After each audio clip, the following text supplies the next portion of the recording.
सोन चिड़ैया खबर उड़ती है।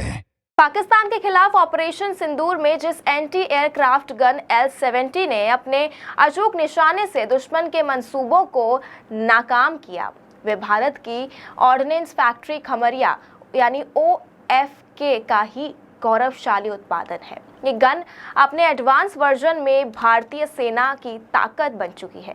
शांति काल में इसकी मांग घटने से उत्पादन बंद था, लेकिन ऑपरेशन सिंदूर में इसके दमदार प्रदर्शन के बाद OFK एक बार फिर इसके ट्रायल उत्पादन की तैयारियों में जुट गया है। सूत्रों के अनुसार म्यूनिशंस इंडिया लिमिटेड यानी MIL की एक इकाई के रूप में OFK इन हाउस संसाधनों को दुरुस्त कर रही है और सेना से स्वीकृति मिलने के बाद जल्द ही उत्पादन शुरू किया जा सकता है। L-17 गन मूलतः स्वीडन से आयातित 40 मिलीमीटर एंटी एयरक्राफ्ट गन थी, जिसे बाद में आत्मनिर्भर भारत पहल के तहत स्वदेशी तकनीक से अपग्रेड किया गया। इसकी सबसे बड़ी खासियत है सटीक निशाना और तेज फायरिंग क्षमता, जिससे ये जम्मू कश्मीर और पंजाब जैसे संवेदनशील इलाकों में पाकिस्तानी ड्रोन को मार गिराने में बेहद असरदार साबित हुई।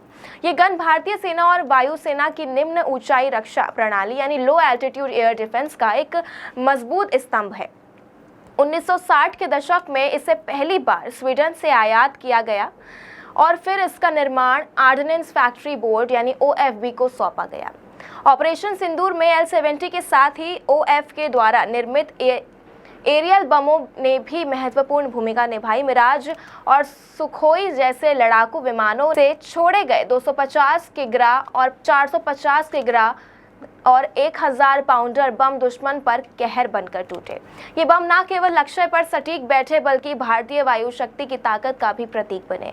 OFK का ये प्रदर्शन न केवल भारतीय रक्षा उत्पादन क्षमता का प्रमाण है, बल्कि ये भी दिखाता है कि स्वदेशी तकनीक के दम पर भारत अब आत्मनिर्भर और आत्मविश्वासी रक्षा तंत्र की ओर अग्रसर है। निजी कंपनियों की चुनौतियों के बावजूद OFK ने गुणवत्ता, भरोसे और सटीकता के बल पर फिर से अपनी साख मजबूत की है। अब एक बार फिर देश को L-70 जैसी भरोसेमंद एयर डिफेंस गन और सटीक एरियल बमों के जरिए OFK से नए आयामों की उम्मीद है।